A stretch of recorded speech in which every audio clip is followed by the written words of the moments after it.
Morning Lahore, जागो लाहौर में आप सबको खुश आमदीद कहते हैं जनाब। एक नए दिन और एक नई खूबसूरत सी सुबह के साथ मैं हूँ आपकी होस्ट मुनीबा आसिफ। मैं बिल्कुल ठीक ठाक हूँ। उम्मीद करती हूँ कि आप लोग भी इस वक्त जहाँ कहीं भी होंगे ठीक ठाक होंगे, अपना और अपने प्यारों का खूब ख्याल भी रख रहे होंगे।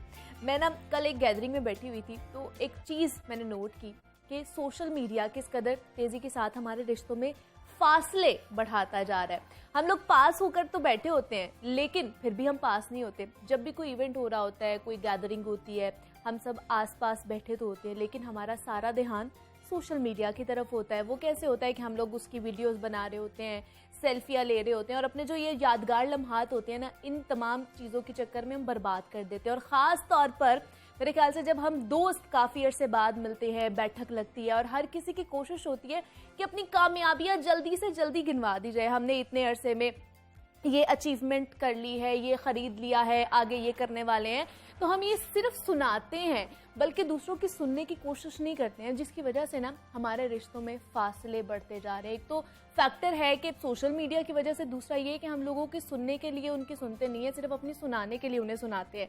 तो इसलिए कहा जाता है कि जनाब तकब्बुर से पाक गुफ्तगू, मफाद से पाक मोहब्बत, लालच से पाक खिदमत और खुद गर्जी से पाक दुआ सच्चे रिश्तों की दलील होते हैं। तो इसलिए हमें कोशिश करनी चाहिए ज़्यादा से ज़्यादा कि जो एलिमेंट्स हैं ना, ये हमारी लाइफ का हिस्सा ज़रूर बन जाएं, ताकि जो हमारी गैदरिंग होती है या हमारे इर्द गिर्द के जो लोग होते हैं उनको हमसे फ़ायदा तो पहुँचे, लेकिन उसके साथ साथ हम भी अपनी ज़ात में कुछ नेगेटिविटी को बाहर भगा के पॉजिटिविटी लेकर आए।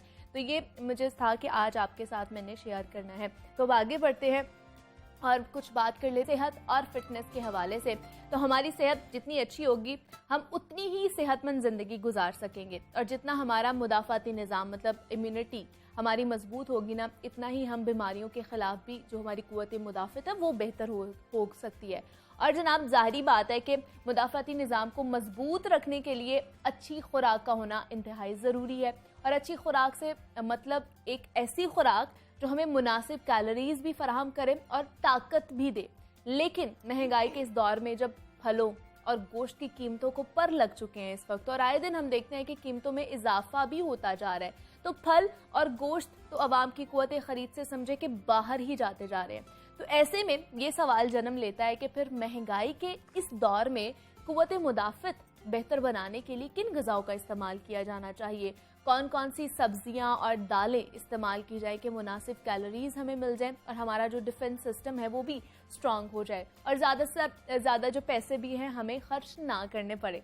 तो ये जनाब इन सवालों के जवाब लेते हैं अपने मौजूद मेहमान क्लिनिकल न्यूट्रिशनिस्ट हैं हमारे साथ, निदा हमाद मौजूद हैं। निदा, मैं आपको खुश आमदीद कहती हूँ जागो लाहौर में। कैसी हैं आप? अल्लाह का शुक्र, ठीक ठाक। आप सुनाएं कैसे? मैं भी बिल्कुल ठीक ठाक हूँ। निदा, जितनी महंगाई हो चुकी है, हाँ। लोग ना तो फल खा सक रहे हैं ना ही सब्जियां खा सक रहे हैं, और बहुत सी जो सब्जियां हैं जिनमें हमें ज़्यादा कैलोरी की न्यूट्रिशंस मिलते हैं, और ना ही गोश्त खा सकते हैं। तो मुझे बताइए, अब दालें पीछे रह जाती हैं, तो दालों की अहमियत के बारे में पहले हमें बताइए कि कितनी फ़ायदेमंद है और हमें कौन कौन सी दालें खानी चाहिए। बेसिकली इस तरह से है कि हमारे घर में अमूमन समझते हैं कि गोश्त जो है उसका इस्तेमाल हम ज़्यादा करेंगे तो हमें काफ़ी न्यूट्रिएंट्स मिलेंगी, इससे काफ़ी एनर्जी मिलेगी।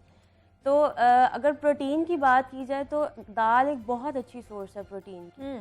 तो अगर हम यही समझते हैं कि जी हमें गोश्त से ही हासिल होगा प्रोटीन, तो हमें उधर से ही एनर्जी मिलेगी, हालांकि अगर हम दालों का इस्तेमाल करें तो उसमें काफ़ी अच्छी जो है वो अमाउंट ऑफ प्रोटीन है, वो बिल्कुल एक उसमें न्यूट्रिएंट्स बहुत ज़्यादा है, फाइटो न्यूट्रिएंट्स हैं उसमें, एंटीऑक्सीडेंट्स हैं। अच्छा। तो अगर हम उनका इस्तेमाल करेंगे अपनी डाइट में तो हमें काफ़ी फ़ायदा होगा। और जिस तरह से आपने महंगाई की बात की, तो हम समझते हैं कि जी अगर हम गोश्त नहीं खा सकते तो हमें उस तरह से एनर्जी नहीं मिल सकती, तो अगर हम उसकी जगह दालों का इस्तेमाल करें तो उसमें कोई ऐसा हर्ज नहीं है, वो हमें उतनी ही एनर्जी दे रहा है जितना हमें गोश्त मतलब जितनी सब्जियां और गोश्त में एनर्जी है उतनी हमें दालों से भी मिल रही है। बिल्कुल मिल रही है, और बल्कि वो ज़्यादा फ़ायदेमंद है। अच्छा। उसका फ़ायदा इस तरह से क्योंकि उसमें फाइबर्स हैं, उसमें फ़ैट की मिकदार काफ़ी कम है। अच्छा। तो ख़वातीन कहती हैं कि जी हम मोटे हो रहे हैं, हमारा जो है बहुत ज़्यादा वज़न जो है वो भर रहा है दिन ब दिन। तो अगर वो दालों का इस्तेमाल करें और दालों को एज ए डाइट के तौर पे वो इस्तेमाल कर लें, एक बोल जो है वो दाल का लें, साथ रोटी ना खाएं, तो उससे उनका वजन भी कम हो सकता अच्छा। है, क्योंकि उसमें फैट की मिकदार कम है और फाइबर का जो उसमें क्योंकि कंटेंट ज्यादा है और आपका पेट जल्दी भर जाता है उससे। क्योंकि हम लोग गोश्त खा खा के हम लोगों को दिल की बीमारियां हो हाँ चुकी जी, हैं, बिल्कुल। ओबीज हो चुके हैं हम लोग, शुगर हमारे अंदर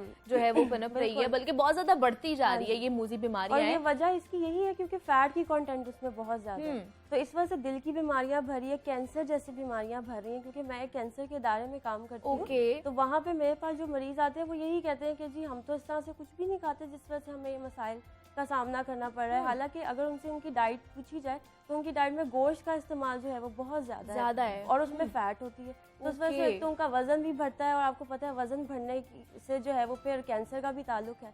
तो इस वजह से मैं यही रिकमेंड करती हूँ अपने पेशेंट को कि दालों का इस्तेमाल जो है वो ज़्यादा करें, कॉम्बिनेशंस में बनाएं, उसके साथ जो है दूसरे कॉम्बिनेशंस करें, जैसे कि सब्जियों का इस्तेमाल करें। अच्छा।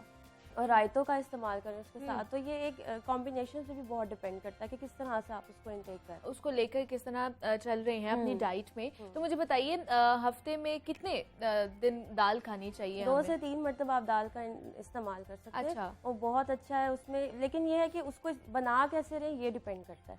क्योंकि अगर आप दाल बना रहे हो उसमें नमक बहुत ज़्यादा है, मिर्चें बहुत ज़्यादा, तो उसका कोई इस तरह से फ़ायदा नहीं है। अगर आप उसको एक तरीके से बनाएं जिसमें आप उसमें ऑयल भी कम डालें और उसमें मिर्ची और नमक का इस्तेमाल भी कम करें, अच्छा। तो वो काफ़ी फ़ायदेमंद साबित होता है। तो और उसमें इस तरह से ये चीज़ भी आप ऐड कर लें कि उसमें अदरक जो है वो इसका इस्तेमाल जो है वो आप ज़्यादा करें। और जो हल्दी का इस्तेमाल है वो आप बहुत ज़्यादा उसके अंदर डालें, लेकिन वो जो अदरक जैसी कच्ची जो हल्दी होती है उसको पीस के आप अगर उसमें डालेंगे तो उसका जो है वो फायदा जो ऑर्गेनिक होती है। हाँ जी बिल्कुल, उससे उसका फायदा बहुत ज्यादा बढ़ जाएगा। अच्छा। ना? तो इस तरह से वही मैं बात कर रही हूँ कि हम जो कॉम्बिनेशंस बनाते हैं उसमें बहुत ज्यादा नुकसान होता है। तो अगर हम अपने कॉम्बिनेशंस को ठीक कर लें ना फूड के, तो हमें काफी फायदा है।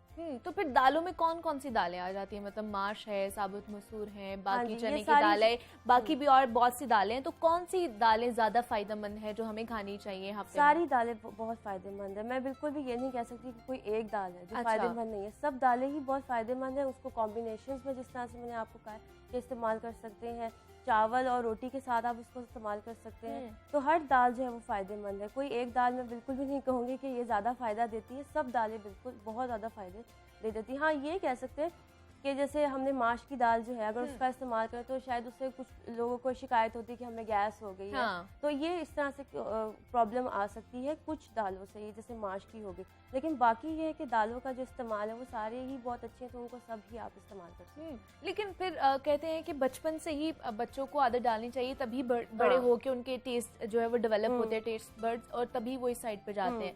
लेकिन फिर बच्चों को इसका पता भी नहीं होता, हम दालें खिला भी नहीं रहे होते, तो उनका टेस्ट भी नहीं बनता। तो फिर उस हवाले से क्या किया जाना चाहिए? बच्चों को इस तरह से होता है कि वो सबसे पहले उनको ये चीज़ चाहिए कि वो कोई भी जो चीज़ उनके सामने रखी जाए वो अपीलिंग हो।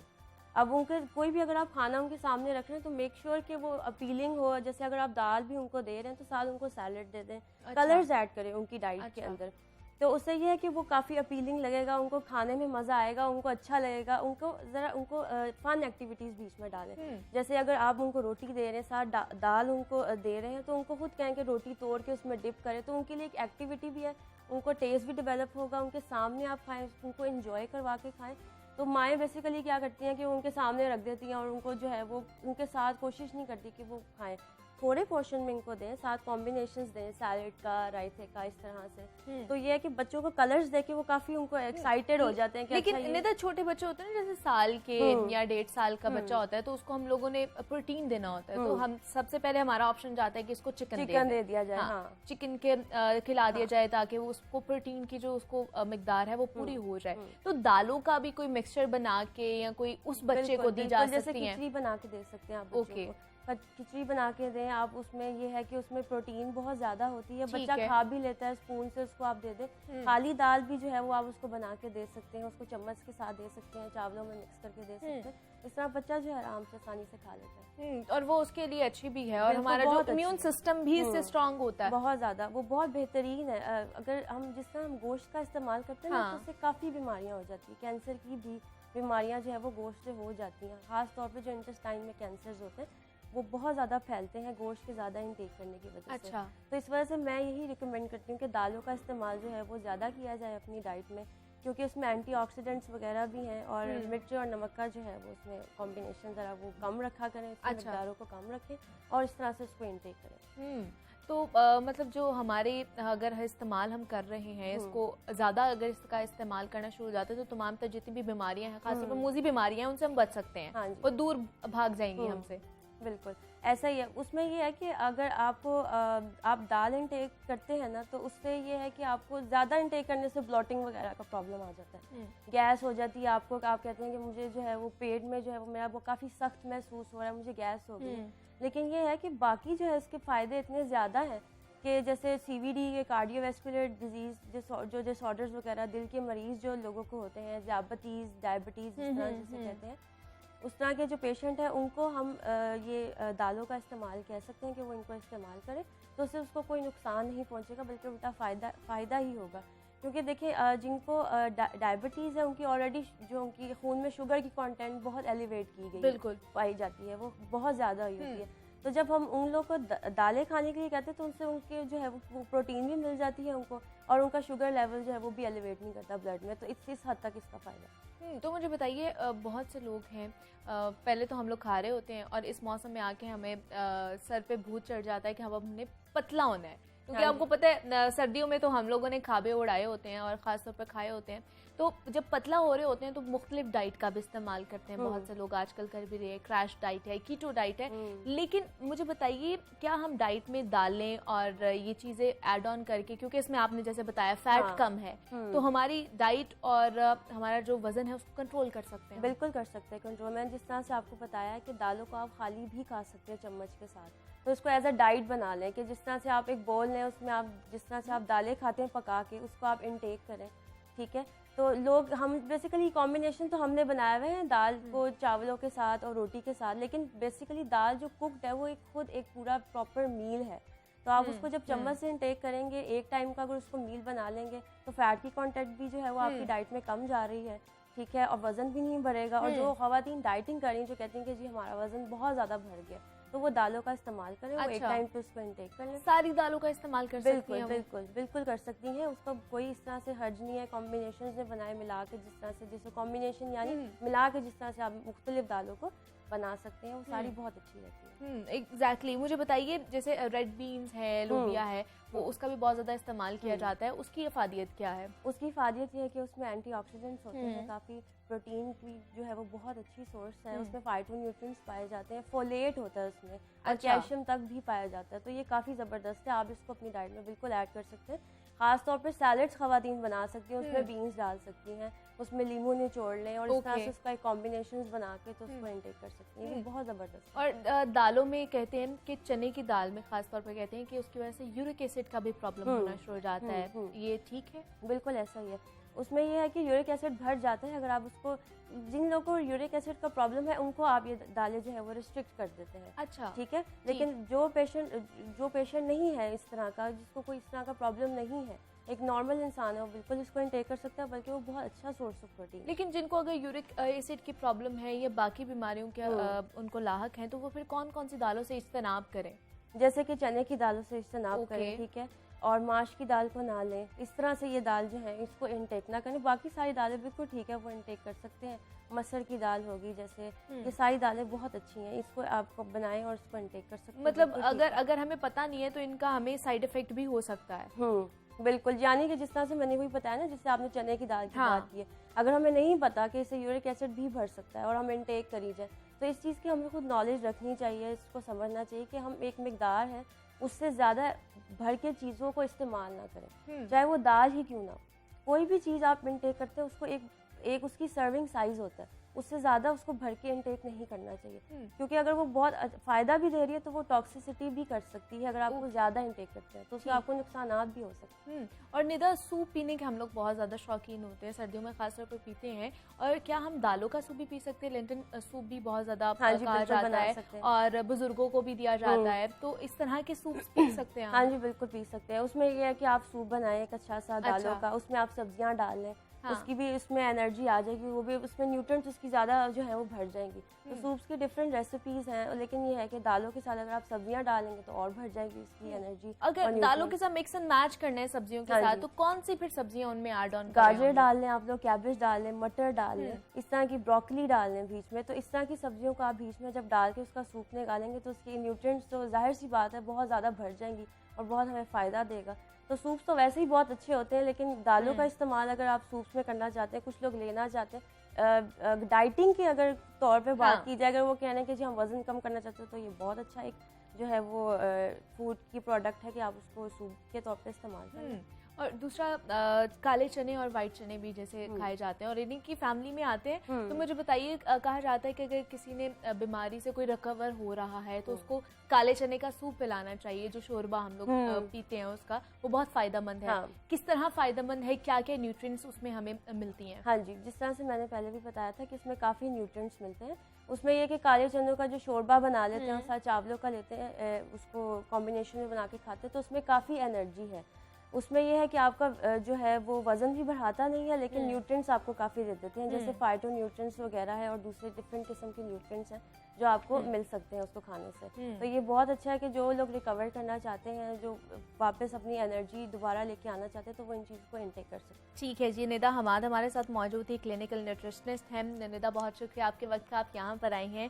और हमने जिस तरह बात की जनाब के प्रोटीन का जो सस्ता ज़रिया समझा जाता था गोश्त या फिर चिकन, अब वो भी महंगा होता जा रहा है, तो अब इन्हिसार किया जा रहा है कि दालों का ज़्यादा से ज़्यादा इस्तेमाल किया जाए ताकि हमारी जो इम्यूनिटी है उसको हम लोग स्ट्रॉन्ग कर सकें, और जितना इम्यूनिटी स्ट्रॉन्ग होगी हम बीमारियों से भी जो है बच सकते हैं। तो ये सेगमेंट हम लोगों ने आपके लिए बनाया था और उम्मीद करते हैं कि आपको पसंद आया होगा। अभी मुझे यहाँ पे एक छोटी सी ब्रेक लेनी है, आपने कहीं नहीं जाना, मिलते हैं इस ब्रेक के बाद।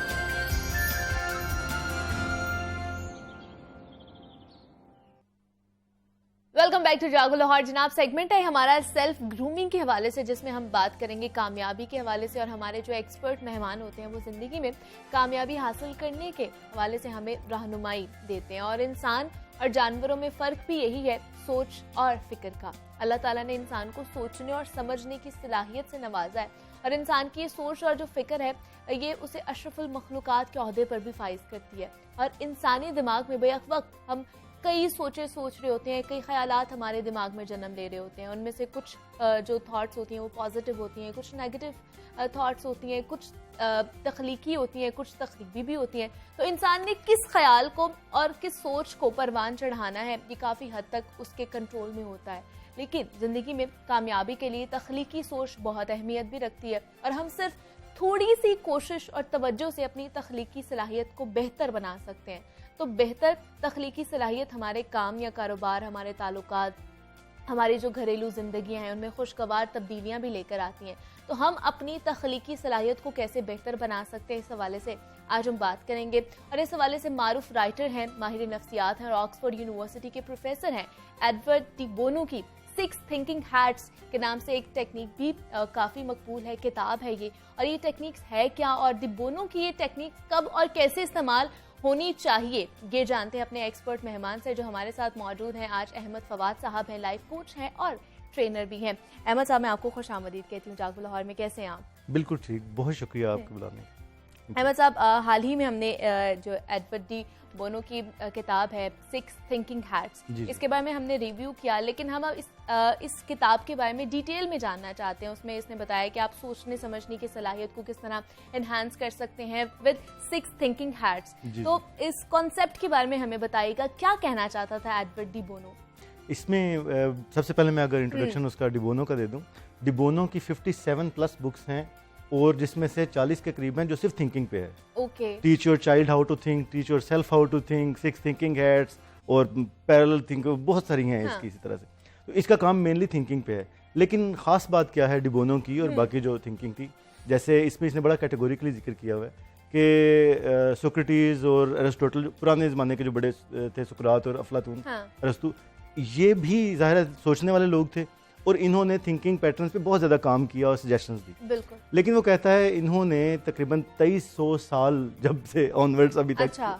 इन्होंने लोगों को उलझाए रखा है, जो थिंकिंग पैटर्न है उसको सिर्फ आर्गुमेंटिव रखा, यानी एक पॉइंट ऑफ व्यू मैं आपके सामने पेश करता हूँ और एक आप उसके बारे में राय देंगी, तो हम इस पे आर्गुमेंट करते चले जाएंगे, बिल्कुल ओपन एंडेड। ठीक है। तो हो सकता है हम किसी नतीजे पे ना पहुंचे। और वो कहते हैं कि चूंकि वो फिलोसोफर्स हैं, वो कहते हैं कि जरूरी भी नहीं है आप किसी नतीजे पे पहुंचे। तो आपके लिए जरूरी क्या है कि आप जब उन दोनों का ख्याल ये है कि आप ऐसा आर्गुमेंट करें, इस तरह से बात करें कि गुफ्तगू कंटिन्यू रहे, और जैसे जैसे गुफ्तगू कंटिन्यू रहे आप बात करते चले जाएं, तो उसमें आपकी जो राय है वो चाहे आपकी अपनी है वो भी अच्छी होनी चाहिए और दूसरे की भी होनी चाहिए। वेयर डिबोनो का पॉइंट ऑफ व्यू इसके बारे में बिल्कुल मुख्तलिफ है।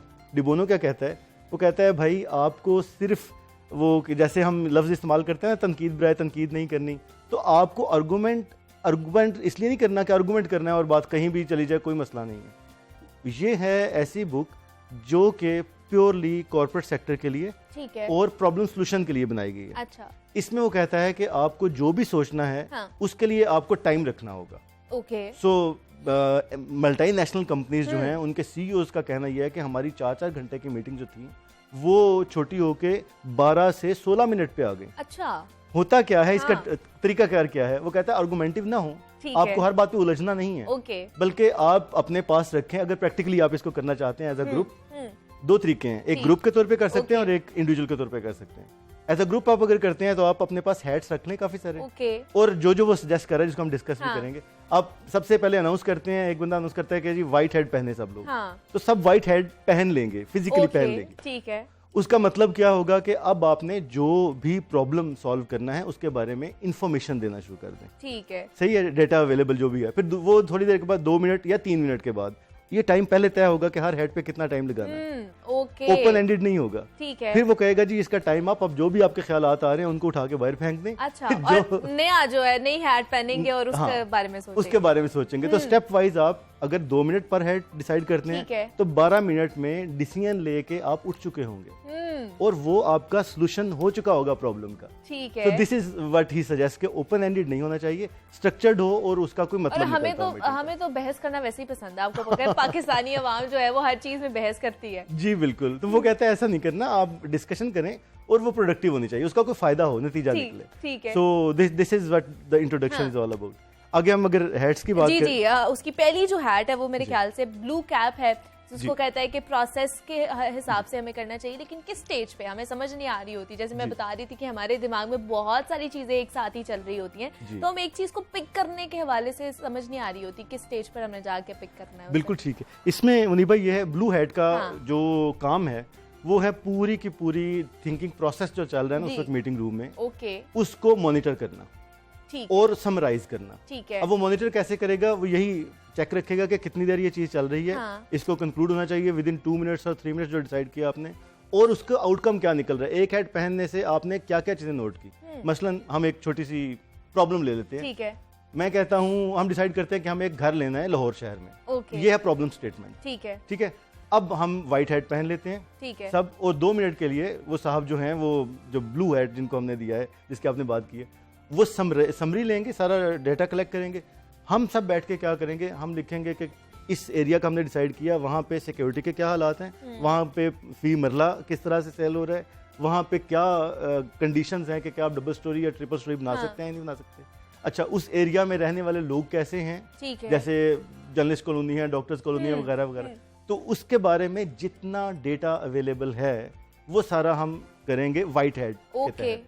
लेकिन इस पूरे प्रोसेस को जो मॉनिटर कर रहा होगा और आखिर पे हमें रिजल्ट देने के लिए जो पाबंद होगा वो होगा ब्लू हेड, जिसका आपने सवाल किया। So he will be monitoring this all stuff, और वो रिस्पांसिबल है आखिर पे रिजल्ट देने के लिए। ठीक है। So he can be a senior one, he can be a junior one, लेकिन उसने समराइज करना है पूरे प्रोसेस को। So this is blue head. ठीक है, ये ब्लू हैट का कॉन्सेप्ट है जो हम लोगों ने क्लियर किया है। उसके बाद आ जाते हैं व्हाइट हैट। वो उससे यही है कि जी इंफॉर्मेशन गैदर करना है उससे। जी व्हाइट हैट को बड़ी अच्छे तरीके से एक्सप्लेन करता है डिबोनो। वो कहता है ये ऐसे ही है कि जैसे आप कंप्यूटर पे कुछ लिख के उसके बाद एक प्रिंट आउट लेते हैं, तो वो सफेद सफे पे निकलता है, ठीक है, जिसपे इंफॉर्मेशन होती है, जो कुछ भी आपने लिखा। तो बिल्कुल ऐसे ही आप व्हाइट हैट पहने। बेहतर तरीका ये है कि आप चार्ट्स ले लें, और मार्कर के साथ आप 6, 8, 10 लोग बैठे हुए हैं अगर, तो वो लिखना शुरू कर दें उस एरिया की इंफॉर्मेशन ओनली। आपने उसमें कोई ऐसी चीज नहीं लिखनी जो नेगेटिव है या पॉजिटिव है। ये नहीं लिखना कि वो एरिया बहुत अच्छा है। अच्छा। आपने लिखना है कि उस एरिया में सिक्योरिटी है, सिक्योरिटी अवेलेबल है, मे बी कॉलोनी की तरफ से या गवर्नमेंट की तरफ से। दूसरा आपने लिखना है वहां पे 4 से 8 मरले के प्लॉट्स अवेलेबल हैं, राइट। ये नहीं लिखना कि मुझे अच्छा लगता है 8 मरले मतलब का। बाइस्ड होके नहीं लिखना उसके अंदर, या मतलब बाइसनेस नहीं आनी चाहिए उसमें, ना नेगेटिव और ना ही पॉजिटिव साइड। एग्जैक्टली। इसको माइंडफुली अगर कोई करता है ना इधर उधर के, यार ये मुझे बड़ा अच्छा लग रहा है, इसको लिख लूं, तो वो ब्लू वाला कहेगा कि नहीं नहीं नहीं इसकी बारी नहीं आई, अभी आप व्हाइट पे हैं, तो आपने भी सिर्फ फैक्ट्स लिखने हैं। तो डेटा कलेक्ट करना है आपने व्हाइट हैट पहनते हुए। तो अगर आप एज इंडिविजुअल कर रहे हैं तो फिर आप वो व्हाइट हैट पहनेंगे और सिर्फ डेटा लिखेंगे, इंफॉर्मेशन लिखेंगे सारी की सारी। So this is how we do it कि ग्रुप की शक्ल में हमने व्हाइट हैट जब पहना तो हमने सिर्फ और सिर्फ इंफॉर्मेशन इकट्ठी की। तो this is what white hat is. White hat की बात कर ली है, उसके बाद आ जाती है रेड हैट, जिसको वो फीलिंग्स का नाम दे रहा है, जिसमें जज्बात एहसासात को कह रहा है कि उसमें हम लोग बता सकते हैं या दिखा सकते हैं। बिल्कुल ऐसे ही है। अच्छा, रेड उसने बड़ा कलर भी बड़ा मजे का चूज किया है। ये ब्लड का भी है, जिंदगी की अलामत भी है और खतरे का भी है। अच्छा। तो वो ये कहता है कि आप मसलन आपको भी ये एक्सपीरियंस होगा अगर आप रिकॉल करें, कुछ लोगों से आप मिलते हैं तो वो आपको अच्छे लगते हैं, कुछ को आपको समझ नहीं आती है क्यों अच्छे नहीं लग रहे। हाँ, एग्जैक्टली। वो कोई वजह भी नहीं होती, कोई वजह भी नहीं होती। कुछ वाइब्स होती हैं, कुछ गट फीलिंग होती है। आप समटाइम्स पिन पॉइंट नहीं कर पाते कि यार इसलिए मुझे ये बंदा अच्छा नहीं लग रहा या इसलिए इस एरिया में कोई प्रॉब्लम है। तो वो कहता है इस चीज को आप वैल्यू दें। ठीक है, इसको वैल्यू दें। अच्छा। इसको आपने जैसे निकालना नहीं है, हम तो इग्नोर कर देते हैं इस नहीं चीज को। इग्नोर करना। इस दैट वो कहता है कि इसका इतना बड़ा रोल है कि ये मेरा डाटा कलेक्शन के बाद सबसे स्ट्रॉन्ग हैट है। अच्छा। और इसमें आपने सिर्फ फीलिंग्स और इमोशंस डालने हैं। मसलन वो एरिया मुझे अच्छा लगता है क्योंकि वो जो क्योंकि है कि क्योंकि मेरा दोस्त वहां पे रहता है और मेरी उसके साथ बचपन की दोस्ती है, हम मिलके रहेंगे। अच्छा, हम ब्लड से 6 बहन भाई हैं और उस एक कॉलोनी में रहना चाहते हैं। अब इसका कोई अपेरेंटली लॉजिकल रीजन नहीं है, ये फीलिंग्स की बात है। तो आप अपनी, या वहां पे छुपता हुआ चांद बड़ा अच्छा लगता है, आपको एरिया में घास बहुत अच्छी लगती है। तो ये फीलिंग्स हैं जो आप उस हैट पहने में लिखते हैं कि मुझे इसलिए वो जगह पसंद है। ये सारा कुछ आपने उसमें मेंशन करना है। ठीक है। अच्छा, डिबोनो कहता है इस हैट पे, ये जो हम बात कर रहे हैं रेड हैट पे, वो कहता है कि अगर आपको लगता है एक मुसलसल चीज कोई हिट कर रही है कि अच्छा नहीं है नहीं है नहीं है नहीं है, तो आपको अगले हैट्स पे जाने की जरूरत नहीं है, इसको यहीं पे छोड़ दें। ओके। और उस आइडिया को ड्रॉप कर दें। ठीक है। अगर आपको दिल से ये चीज आ रही है ना कि अच्छा नहीं है, तो ड्रॉप इट, आपको आगे नहीं जानी। अगर आपको ये सारा फीलिंग्स आ रही है कि अच्छा है, हमें इसलिए पसंद है इसलिए पसंद है, और पूरा जो हॉल है वो कह रहा है कि ठीक है यार, अपने जो दोस्त यार बैठे हुए तो कहते हैं अच्छा यार फीलिंग्स हमने लिख ली, अब हम आगे चलते हैं, तो फिर आप आगे जाएंगे और आगे बाकी का डेटा कलेक्ट करेंगे। ठीक है। सो this is about emotions, strong emotions जो आपके उस प्रॉब्लम सॉल्यूशन से एसोसिएट होते हैं और उसको आप लोगों ने इग्नोर नहीं करने, उसको लेकर चलना है। उसको लेकर चल, आप इंसान हैं, हम इंसान, human is emotional animal. Exactly. बहुत सारे वैसे इसके बारे में रैशनल भी है लेकिन इमोशनल है। हम फीलिंग्स के बगैर नहीं रह सकते। एक घर में भी हम रहते हैं तो हम डेटा पे नहीं लड़ते, हम फीलिंग्स पर लड़ते हैं। ऐसा नहीं होता मैं कहता हूँ कि जी मैं तो 3 रोटियां खाता हूँ 2 क्यों पकी हैं, रेयर। हम आते हैं बाहर से गर्मी से और आके ऐसे ही झगड़ना शुरू कर देते हैं। बिल्कुल ऐसे ही है। So we are humans, तो फीलिंग्स के साथ हमें सही तरह चलना चाहिए। आगे आ जाती है ग्रीन हैट, जिसमें वो कहता है कि तख्लीकी सलाहियतों के हवाले से इससे क्या मुराद है, क्या कहना चाह रहे हैं? इससे पहले मुनीबा है जो इसके साथ जुड़ा हुआ है, चूंकि फीलिंग्स की बात है ना, तो वो कहता है पहले ब्लैक हैट को आप लेके हैं। ठीक है। Why black hat? जितनी उस एरिया के बारे में या उस प्रॉब्लम के बारे में नेगेटिव फीलिंग्स आती हैं या नेगेटिव डेटा आता है, वो सारी आप लिखें फिर अपने चार्ट पे। नेगेटिव भी तो है ना, उस एरिया में प्रॉब्लम हो सकता है, आपको लगता है सिक्योरिटी अच्छी नहीं है, तो आपने सिक्योरिटी के क्या क्या प्लसेस हैं ये तो लिखे थे व्हाइट में, ठीक है। उस सिक्योरिटी पे लोग बहुत अच्छे हैं जिसकी वजह से हम सिक्योर रहेंगे, ये लिख लिया आपने रेड में, ठीक है। तो सिक्योरिटी खराब है, हालात अच्छे नहीं है, वहाँ पे चोरी चकारी होती है, शाम को लेट पहुंचा जाएगा, वो इलाका एरिया से दूर इतना ज्यादा है कि आप अपनी वर्क प्लेस से वहाँ पे पहुँचते पहुँचते आप वैसे ही ड्रेन हो जाएंगे। तो ये सारी जो नेगेटिव डेटा एंड फीलिंग्स वो दोनों है, वो आपने इसमें लिखना है। वो कहता है ये की है, क्योंकि आप इंसान जो है वो ज्यादातर नेगेटिव साइड पे सोचना पसंद करता है। दैट इज वाई आप जब नेगेटिव साइड पे जाना शुरू कर देते हैं ना, तो फिर आपके लिए समटाइम्स लिवेबिलिटी मुश्किल हो जाती है। अच्छा, आप उस वर्क आप ऐसे ही देख, आप इस वर्क बिल्कुल ऐसे ही है, हाँ जी। डे टू डे गुजार रहे हैं, ऐसे ही जस्ट अपने हम इन कोलीग्स के बारे में एक एक नेगेटिव राय देखना शुरू कर देना और उसको रोज सिर्फ रिकॉल करें कि इसने ये बुरा किया, ये बुरा किया, ये बुरा किया। Muneeba, within 6 to 7 days आप अपने इस जहन की वजह से कि आपने नेगेटिव सोचा, यहाँ पे काम करना मुमकिन नहीं रहेगा। बिल्कुल ऐसे, एग्जैक्टली। और अपेरेंटली हालात नहीं बदले, हाँ, सिर्फ ये सिर्फ यहाँ पे हमारी वो चीजें चेंज हो रही होती हैं। एग्जैक्टली। तो दैट इज व्हाई वो कहता है कि जो आपका है फियर्स हैं और जो नेगेटिव चीजें हैं उसको जहन में ना रखें, उसको put it on the table, on the chart, उस पे लिखें। तो डेटा कलेक्शन आप कर रहे हैं ना, सो information in white, emotions in red and negative thoughts and facts in this one. और इसके बाद जो लास्ट है जी, इसके बाद फिर हम इसके जो नेक्स्ट वन है वो येलो हेड। ठीक है। येलो हेड क्या है? It is just like the sun, rising sun. ठीक। नए आपके आप पॉजिटिव चीजें सोचेंगे, उसके बारे में जो पॉजिटिव थॉट्स हैं आपके पास, जो पॉजिटिव डाटा है वो आप लिखेंगे under white head, sorry yellow head. ठीक है। येलो हेड में फिर आप कलेक्ट करते हैं, क्योंकि पहले में आपने जहन बिल्कुल खाली करके इंफॉर्मेशन लिखी, दूसरे में इमोशंस, तीसरे में नेगेटिव थॉट्स, चौथे में पॉजिटिव येलो में।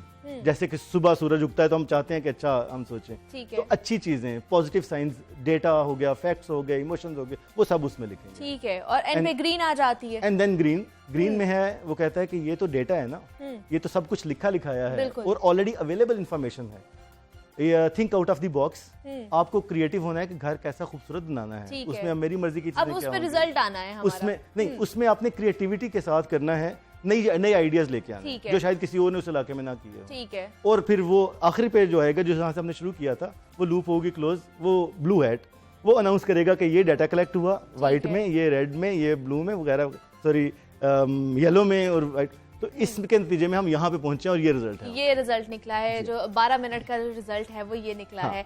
ठीक है जी, अहमद फवाद साहब हमारे साथ मौजूद थे, लाइफ कोच और ट्रेनर है। सर बहुत शुक्रिया आपके वक्त का, और बहुत अच्छे तरीके से आपने एक्सप्लेन किया है। मेरे ख्याल से आप लोगों को भी समझ आ गई होगी कि जो दी बोनो कहना चाह रहा था अपनी इस किताब में, वो क्या कहना चाह रहा था और हम अपनी किस तरह इम्प्लीमेंट कर सकते हैं अपनी ज़िंदगी पर।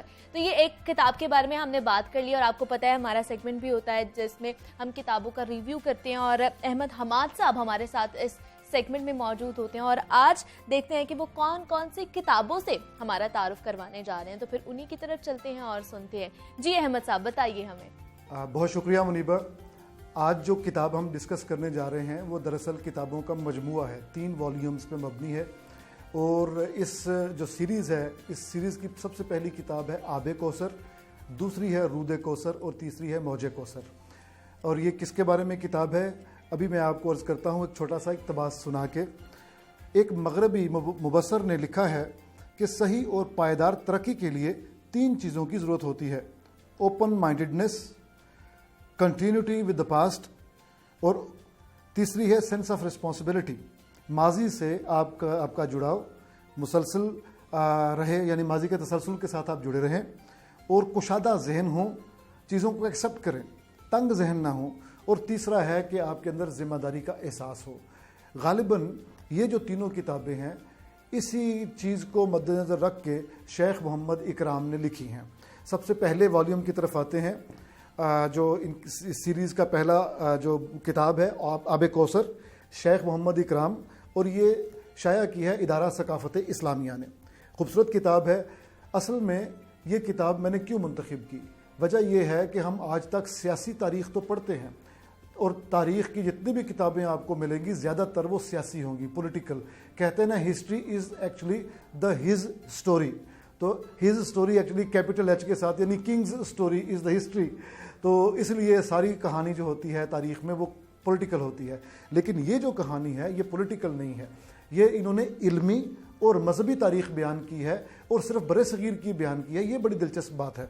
आबे कौसर में वहाँ से शुरू की बात उन्होंने, जब मोहम्मद बिन कासिम यहाँ पे आए, तो उससे लेके सन 980 तक यहाँ पे क्या हालात थे, कैसे सूफिया कराम और उलमाए कराम उन्होंने आके अपना मैसेज कैसे यहाँ उस मैसेज को तरवीज दी, अपना मैसेज फैलाया।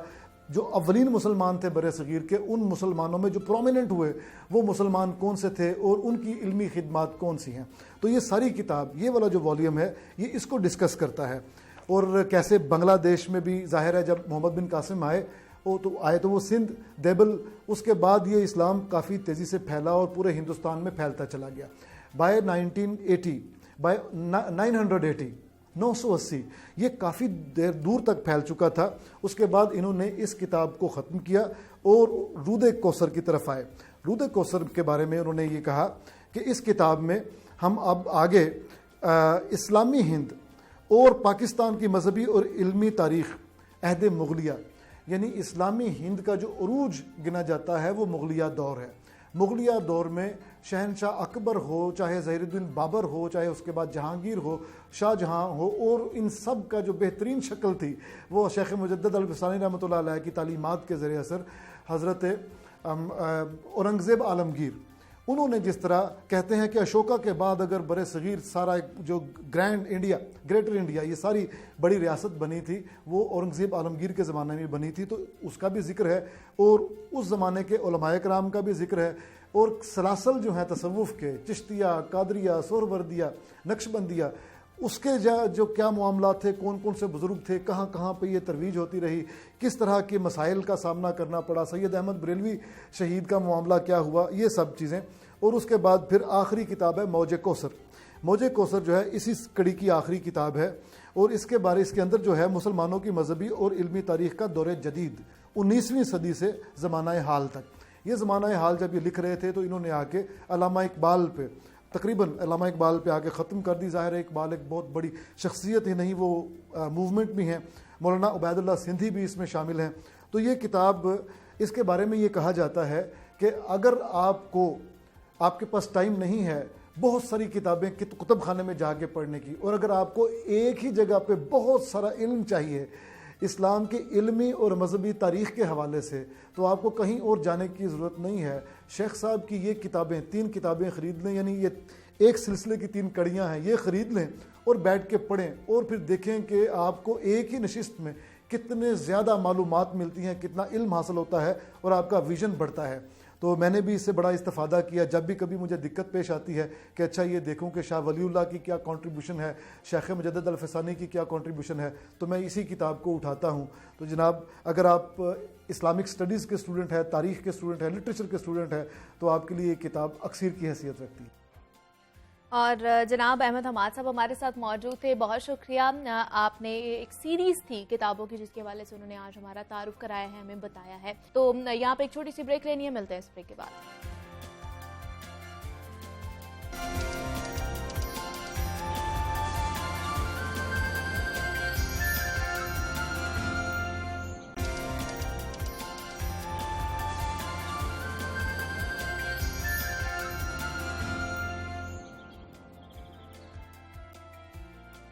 बोल के लब आजाद हैं तेरे, बोल जुबां अब तक तेरी है, बोल के सच जिंदा है अब तक, बोल जो कुछ कहना है कह ले। इजहार राय की आज़ादी को freedom of speech and expression से ताबीर किया जाता है और जिसका सादा सा मतलब है कि बोलने की आज़ादी है हमें। अमल और लिखने की आज़ादी को भी इजहार राय की आज़ादी में ही शुमार किया जाता है, यानी कि हर इंसान को तकरीर, तहरीर और अमल करने में आज़ाद है वो।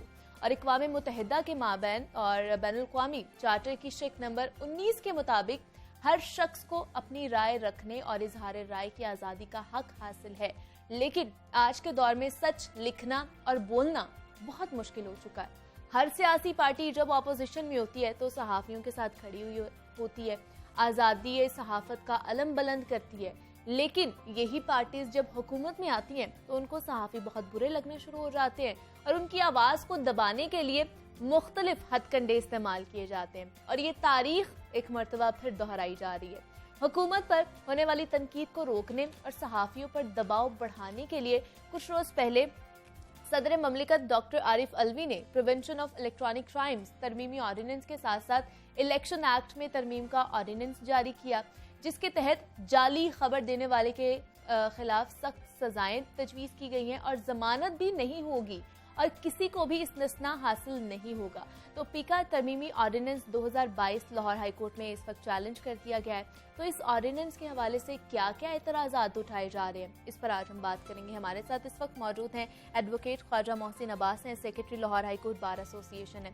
सर मैं आपको खुश आमदीद कहती हूँ जाग लाहौर में। कैसे हैं आप? जी अल्हम्दुलिल्लाह first class, thank you. Sir Pakistan electronic act तरमीमी ऑर्डिनेंस जिसकी मैं बात कर रही थी, इसमें क्या ऐसी तरमीम की गई है जो इसको चैलेंज कर दिया गया है लाहौर हाई कोर्ट में भी और इस्लामाबाद में भी? क्या ये वाकई बुनियादी जो हमारे आइन के तकाजे हैं उससे मुतसादिम है? देखिए, जब सबसे पहले कॉन्स्टिट्यूशन ऑफ पाकिस्तान है ना, उसका आर्टिकल 19 है जो फ्रीडम ऑफ स्पीच का राइट देता है। जब कॉन्स्टिट्यूशन ऑफ पाकिस्तान आपका कोई राइट देता है तो उस राइट को कोई भी एक्ट या कोई भी ऑर्डिनेंस जो है वो आपको आपके उस इख्तियार को नहीं रोक सकता, क्योंकि वो आपको कॉन्स्टिट्यूशन ऑफ पाकिस्तान वो राइट देता है। अब इसमें देखने वाली बात यह है कि ये prevention of electronic crime act जो है 2016 में फर्स्ट टाइम इंट्रोड्यूस किया गया। ठीक है, गवर्नमेंट का राइट है कि वो किसी भी वक्त अमेंडमेंट्स करे, कोई भी कानून साजी करे, ये पार्लियामेंट का इख्तियार है। हम पार्लियामेंट के इख्तियार को कभी भी चैलेंज नहीं करते, क्योंकि पार्लियामेंट जो है वो सुप्रीम होती है और जो पार्लियामेंट समझती है कि उसको मुल्क के लिए बेहतर है वो कानून साजी करनी भी चाहिए।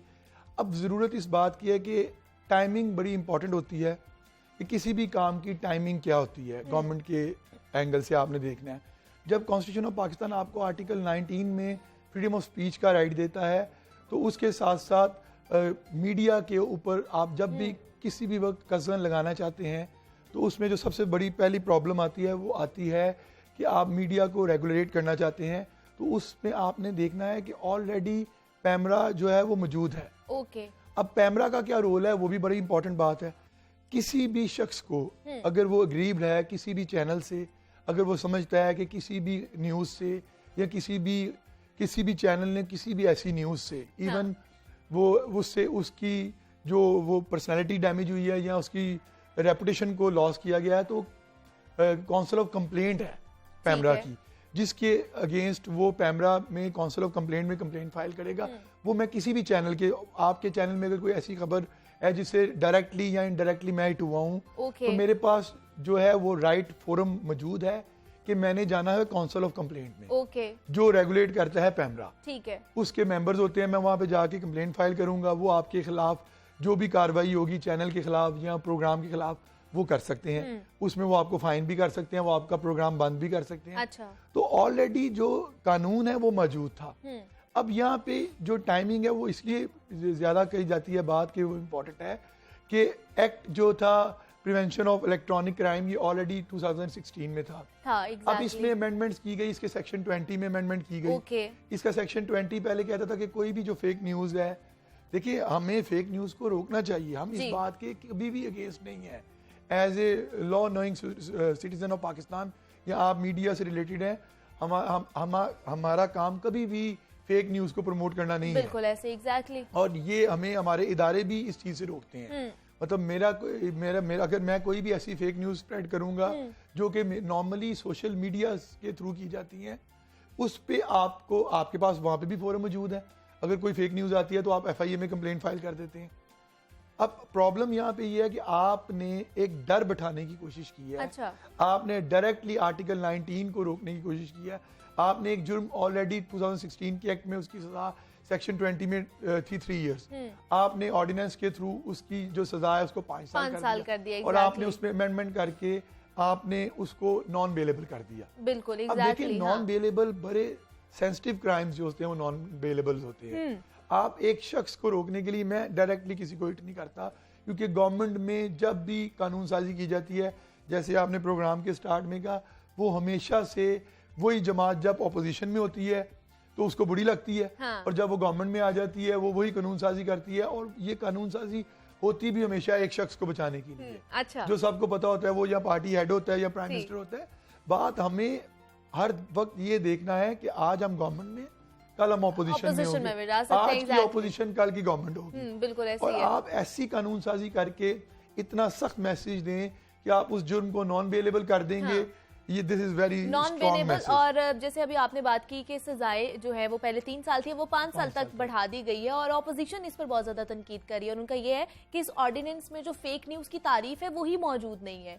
इसमें कितना वजन लगता है आपको? देखिए, सबसे इम्पोर्टेंट बात यह है कि फेक न्यूज को डिटरमिन कौन करेगा। अच्छा, आपने एक जिसे कहते हैं ना, एक बहुत वास्ट फील्ड थी, उसको आपने ओपन कर दिया। पहले तो डिटरमिन करना पड़ेगा फेक न्यूज कौन सी थी, है कैसी, है क्या चीज, क्या वो फेक है, न्यूज exactly. थी, उसका कोई वजूद था हाँ. कि नहीं था, तो वो तो समझ आती है। अब आपने एक न्यूज कोई भी ब्रेक की, अगर मैंने आपको इस कानून की जद में लेके आना है तो मैं डायरेक्टली कह दूंगा, एक FIR दर्ज करवा दूंगा इस ऑर्डिनेंस के तहत, इस एक्ट के तहत, कि जी आपने ये न्यूज आपकी फेक थी, ठीक। आप पे FIR होगी। अब पहले तो आप 6 मंथ का ट्रायल एज पर इंटरप्रिटेशन जो इन्होंने अब की है, हाँ। कि 6 मंथ तक तो आपकी बेल नहीं होनी, तो इसका मतलब है आपकी न्यूज फेक थी या ठीक थी, ये डिटरमिन आफ्टर 6 मंथ होगा। 6 मंथ होगा। तो पहले तो आप 6 महीने की जेल काटे ना, तो ये कितना सख्त मैसेज है। और फिर आपने इसमें सेक्शन 2 में पर्सन की डेफिनेशन भी चेंज कर दी। अच्छा, पहले एक शख्स जो अग्रीव्ड था उसको ये इख्तियार था कि वो आपके खिलाफ कंप्लेंट फाइल करेगा। ओके। आपने उस अग्रीव्ड के लफ्ज को ही खत्म करके एनी पर्सन कर दिया, एनी एसोसिएशन कर दिया, एनी इंस्टीट्यूशन कर दिया। ठीक तो है। जब आपने पर्सन की डेफिनेशन ही चेंज कर दी तो आपने तो पूरा कानून ही चेंज कर दिया। Exactly. और फिर आप अगर इस तरह की कोई भी कानून साजी करना चाहते हैं, मुल्क में पार्लियामेंट मौजूद है, आप ऐसी कोई भी जो कानून साजी है वो आपका राइट है, मगर आप उसे पार्लियामेंट में लेके आए, उस पर आप बहस करवाएं, फिर देखें कि अगर ऑपोजिशन और गवर्नमेंट एक पेज पे है और वो ये कानून साजी करते हैं, तो फिर हमें भी पता चलना चाहिए कि कल की ऑपोजिशन जो है जब वो गवर्नमेंट में आएगी तो फिर वो कोई क्लेम नहीं कर सकती। हाँ, आप एग्जैक्टली। इसका बहस का मौका दें, जिसके लिए पार्लियामेंट मौजूद है। ऑर्डिनेंस को लेके आना, रातों रात लेके आना और अब पार्लियामेंट को बाईपास करके लेने आना, इसके मकासद डिफरेंट। और इससे लेकिन मोहसिन साहब, मुझे ये भी थोड़ा क्लियर कर दीजिएगा, कुछ अरसा पहले हम देख रहे थे कि जब शहजाद अकबर को तब्दील करने की खबरें आ रही थी तो शहबाज गिल साहब जो हुकूमत में है वो उसको सही न्यूज को भी गलत करार दे रहे थे कि ये फेक न्यूज है। 3 दिन तक उन्होंने यही कहते रहे मीडिया के सामने कि ये फेक न्यूज है, वो कहीं नहीं जा रहे। चौथे दिन उनको तब्दील कर दिया गया शहजाद अकबर साहब को। तो सही न्यूज को भी अगर हम फेक न्यूज कहते रहेंगे तो क्या उनके खिलाफ भी कार्रवाई हो सकती है इस ऑर्डिनेंस के तहत? देखिए, आपने अच्छा होमवर्क किया हुआ है। सबसे अच्छी बात यह है कि ये मैंने प्रोग्राम के स्टार्ट में बात कही कि आप इसको डिटरमिन कैसे करेंगे। जिस न्यूज को आपकी फेवर में है उसको आप कहते हैं कि वो ठीक न्यूज है। अच्छा। और जो आपकी फेवर में नहीं है, एक न्यूज आप ब्रेक करते हैं, अगर उस न्यूज को कल को मीडिया इतनी मिलती है, वो न्यूज बैठ जाती है, तो क्या वो फेक न्यूज हो जाएगी? और इसको डिटरमिन कौन करेगा कि ये न्यूज फेक एग्जैक्टली। इसलिए ये बड़ी ओपन फील्ड थी, इस पे डिबेट बड़ी जरूरी थी। फेक न्यूज रोकनी चाहिए, मगर उस पे पहले अमेंडमेंट करने से पहले देखना चाहिए था कि हम इस पे डिबेट करवाते, और अगर हम इसको नॉन अवेलेबल करने जा रहे थे तो हम इसके स्टेक होल्डर से पूछते कि आप अपनी आउटपुट दें, आप हमें बताएं कि इसको कैसे डिटरमिन किया जाएगा कि एक न्यूज फेक है और एक न्यूज ओरिजिनल है। अब इसका मतलब यह है कि अब हम भी किसी जगह पे जाके इस ऑर्डिनेंस के बाद शहबाज गिल के खिलाफ दरखास्त फाइल करें, मुनासिब बात नहीं है। हो सकता है जब ये न्यूज ब्रेक हो रही थी उस वक्त शहबाज गिल साहब की बात ठीक हो, अच्छा। तब तक ऐसी बात कोई ना हो, और 3 दिन बाद 4 दिन बाद डेवलपमेंट के बाद वो बात हो गई हो, तो इसका क्या मतलब है कि शहबाज गिल साहब की बात गलत थी? नहीं, हम उनको डिस्करेज नहीं करते। उस वक्त तक उनकी बात ठीक थी, मगर कल को वो डेवलपमेंट हो गई तो इसका मतलब है कि वो एक न्यूज नहीं थी। हम इस बात की इंटरप्रिटेशन ऐसे करेंगे कि 3 दिन तक शहबाज गिल की बात गलत नहीं थी, अच्छा। क्योंकि तब तक वो बात डेवलप नहीं हुई थी। मगर कल को अगर वो सर्कमस्टांशियली वो बात डेवलप हो गई और वो न्यूज ठीक हो गई, तो फिर उसको कैसे डिटरमिन करेंगे? तो इसको देखना पड़ेगा कि कल को ये बात उनके आगे आ सकती थी। हम शहबाज गिल पे अटैक नहीं करते, हो सकता है जब तक उनकी नॉलेज में थी। अब यहाँ पे बात आ गई नॉलेज की, अच्छा। उनकी नॉलेज में नहीं है तो फेक न्यूज है। लेकिन क्या ये सारे फैक्टर्स उसमें लिखे गए हैं? नहीं लिखे गए।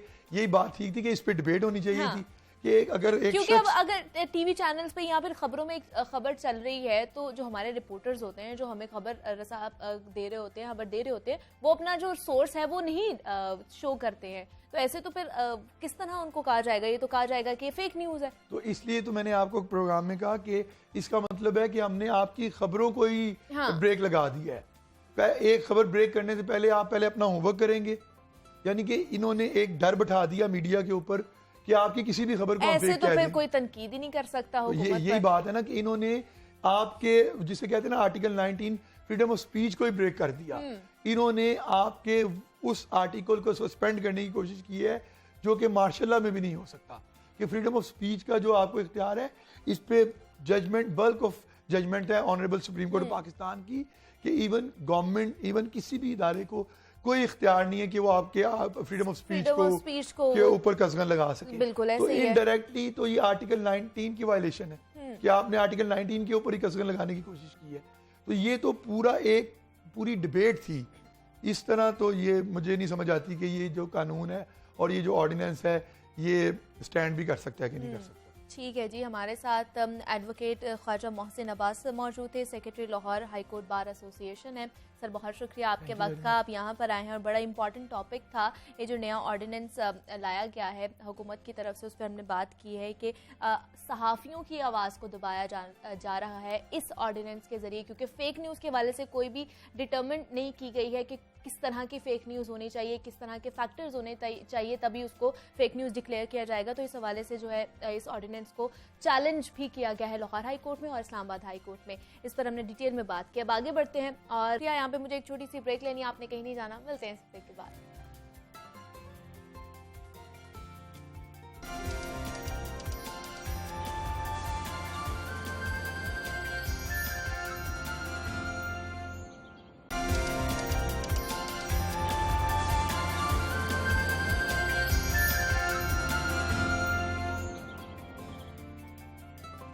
वेलकम बैक टू जागो लाहौर। जनाब अब कुछ बात हो जाए खेल और खिलाड़ी की, तो कोई भी खेल का मैदान हो, पाकिस्तानी एथलीट्स हमेशा सब्ज हिलाली परचम लहराते हुए मुल्क का नाम रोशन करते हैं।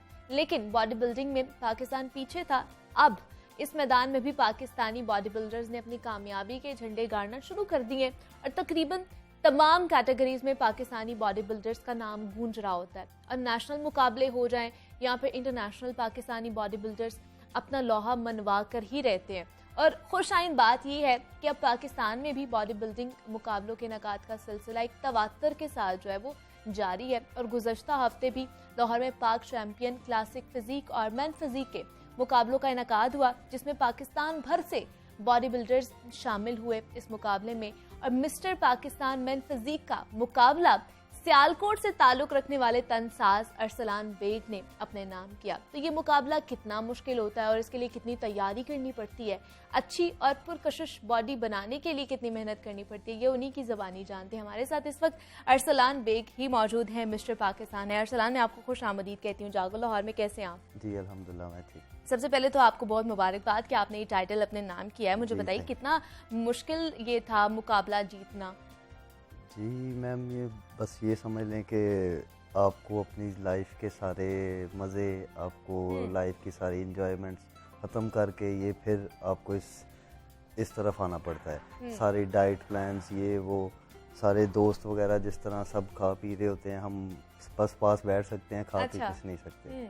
बस वही प्रॉपर जो डाइट्स है, बॉइल्ड चिकन, बॉइल्ड एग्स वगैरह, यही खाना पड़ता है आपको। लेकिन इस तरह के मुकाबले के लिए मेहनत कितनी करनी पड़ती है, कितना वर्कआउट करना पड़ता है? वर्कआउट तो ऑलमोस्ट तकरीबन 1.5 से 2 घंटा होता है हमारा जिम में। अच्छा जी। तो जब कंपटीशन के डेज करीब आते हैं तो फिर डे में 2 टाइम, सुबह भी और शाम भी ऑलमोस्ट। तो मेहनत इसमें बहुत ज़्यादा है, मेहनत बहुत ज़्यादा है। तो इस कैटेगरी में या इस मुकाबले में कितने लोग थे जिनको आपने शिकस्त दी और ये टाइटल अपने नाम किया है? जी ऑलमोस्ट मेरी सीनियर कैटेगरी में 100 से 120 तक लोग थे। ओके जी, जो तकरीबन ऑलमोस्ट ऑल पाकिस्तान से जिन्होंने पार्टिसिपेट किया था, KPK, फैसलाबाद, और उन सबको आपने शिकस्त दी है? जी अल्हम्दुलिल्लाह। जी, तो तकरीबन उनमें से ऑलमोस्ट सारे स्टार्स थे। तो मैं जब वहाँ पे गया तो मैंने देखा कि लड़के सारे मेरे से काफ़ी हाइट्स में भी काफ़ी अच्छे थे, तो फिजिक्स भी उनकी अच्छी थी। ठीक। तो लेकिन खैर मेरे जो कोच थे उन्होंने मुझे हौसला दिया कि आप कोई बात नहीं, आप अपना बेस्ट दो, बाकी अल्लाह की मर्जी जो भी होगा देखा। तो जब आपका नाम अनाउंस हुआ कि अरसलान बेग जो है वो मिस्टर पाकिस्तान मेन फिजिक में जो है टाइटल जीत चुके हैं, तो कैसी फीलिंग थी, क्या एक्सपीरियंस कैसा था उस वक्त का? बस वो फीलिंग मैं आपको अब बता नहीं सकता कि वो क्या फीलिंग थी। वो फीलिंग बस वो उसी टाइम के लिए थी। अच्छा। वो फीलिंग दोबारा वैसी ना आ सकती है तो ना कभी आएगी शायद। लेकिन उस वक्त आइडिया था कि मैं ये जीत सकता हूँ मुकाबला? आइडिया मैं आपको बता रहा हूँ, आइडिया मेरे बिल्कुल भी नहीं था। जब मैं वहाँ पे बैक स्टेज पे था तो बैक स्टेज प्रिपरेशन वगैरह हो रही थी, तो मैं वही अपने कोच को बता रहा था कि लड़के यहाँ पे काफी हैवी हैं, मतलब पूरे पाकिस्तान से हैं, जिनकी मुझसे हाइट्स भी काफी अच्छी है, बॉडीज भी काफी ज्यादा। अच्छा। तो लेकिन कोचेस के आपका अच्छे कोचेस का आपके सर पे हाथ हो तो अल्हम्दुलिल्लाह इंसान किसी भी मैदान में शिकस्त नहीं खाता। बिल्कुल ऐसे ही है। जी। तो मुझे अरसलान आप बताइए, कब से बॉडी बिल्डिंग कर रहे हैं? अपना शौक था या किसी से इंस्पिरेशन हासिल की आपने? जी बस बचपन से ही अपना ही शौक था। तो तकरीबन ऑलमोस्ट मुझे 13-14 साल हो गए हैं इस फील्ड में। अच्छा जी।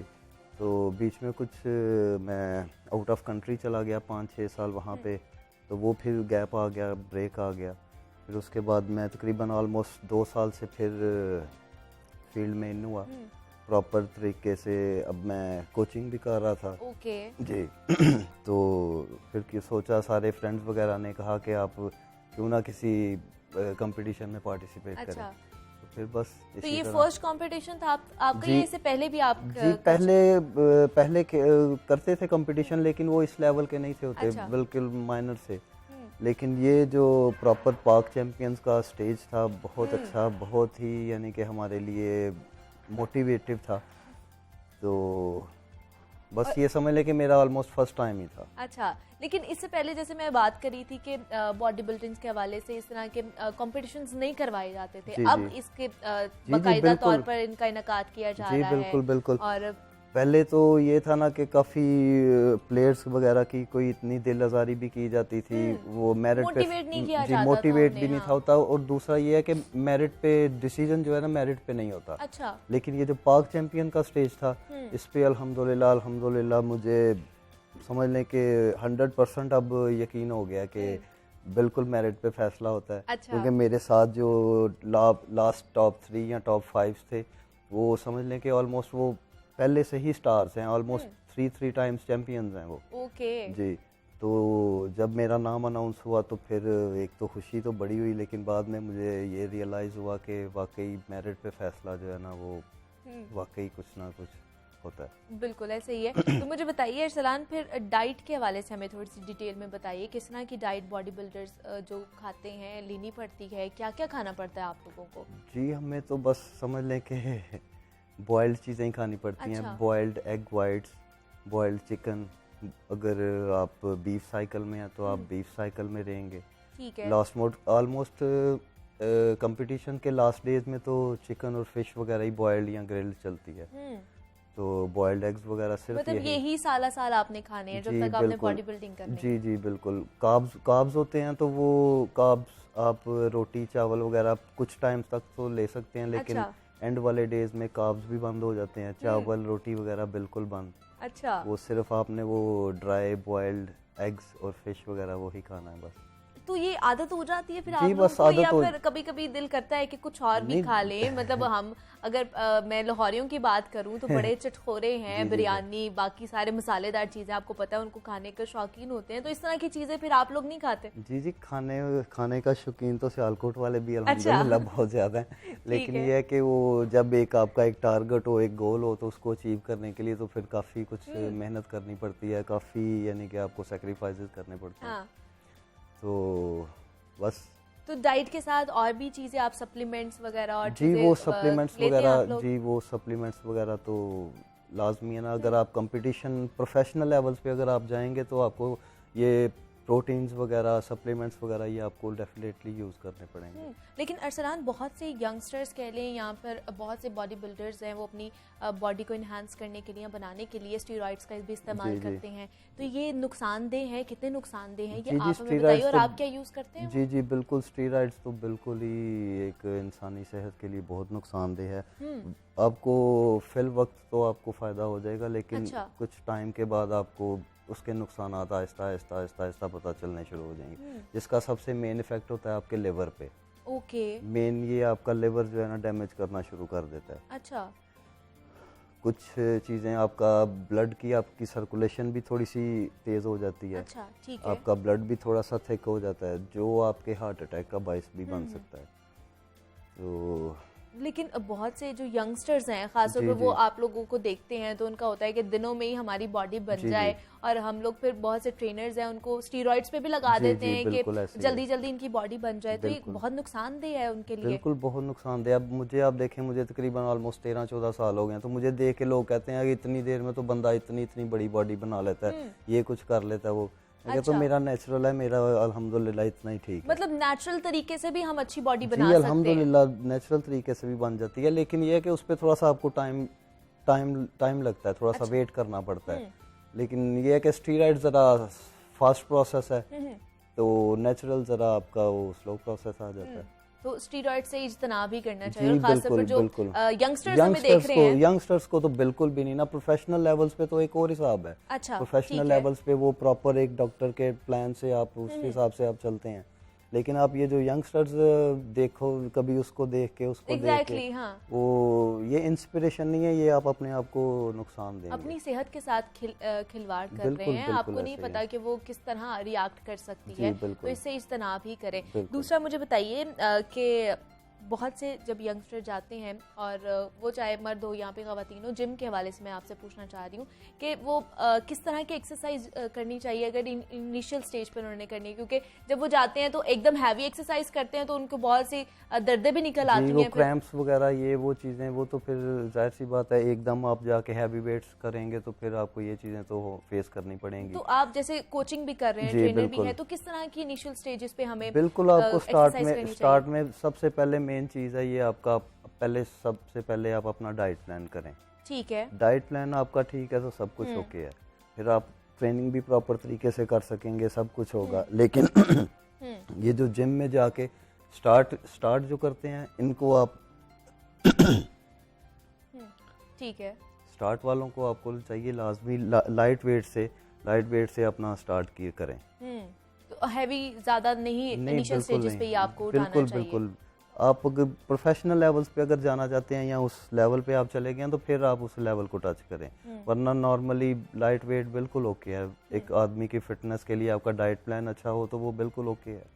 लेकिन रोजाना की बुनियाद पर अगर सिर्फ किसी ने सेहतमंद ही रहना है, अपनी बॉडी नहीं बनानी है, फिट रहना है, तो उसको कितनी देर वॉक करनी चाहिए या एक्सरसाइज करनी चाहिए, क्या सजेस्ट करेंगे? सबसे वॉक रनिंग तो सबसे बेस्ट है ना। ओके। वो ये एक्सरसाइज सबसे पहला नंबर है आपका वॉक रनिंग का। ओके। सेकंड आपका डाइट प्लान, जिम का नंबर तीसरा है। ठीक है। लेकिन यहाँ पे हमने यंगस्टर्स ने जिम का नंबर पहले वो रख पहला लिया, कर देते हैं, वो हाँ। पहला कर देते हैं, बाकी डाइट प्लान आपका है या नहीं है वो सेकंड वे आप दूसरा वो यूज कर लेते हैं, शॉर्टकट स्टीरॉइड्स वगैरह, वो फिर इस तरह चल रहा है सिस्टम। तो इसलिए आप लोगों ने बहुत एहतियात करनी है। जी, बिल्कुल। बॉडी बनाते हुए भी बहुत से फैक्टर्स हैं जिनका ख्याल रखना पड़ता है हमें। हमारे साथ जनाब अरसलान बेग मौजूद थे। तो अरसलान, जाते जाते क्या यंगस्टर्स को क्या मशवरा देंगे या जो आपको देख रहे हैं? यंगस्टर्स को मेरा यही मशवरा है कि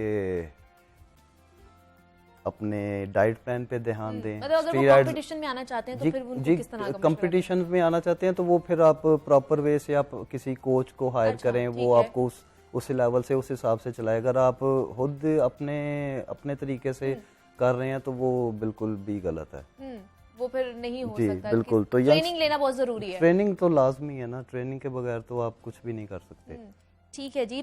मिस्टर पाकिस्तान मेंस फिजिक में इन्होंने टाइटल हासिल किया। अरसलान बेग हमारे साथ मौजूद है। अरसलान, बहुत शुक्रिया आपके वक्त का, आप यहाँ पर आए हैं और हमारे साथ गुफ्तगू की है। जनाब, फिजिक के हवाले से, बॉडी बिल्डिंग के हवाले से, फिट रहने के हवाले से हम बात कर ही रहे थे। मुझे अब आपने इजाज़त देनी है।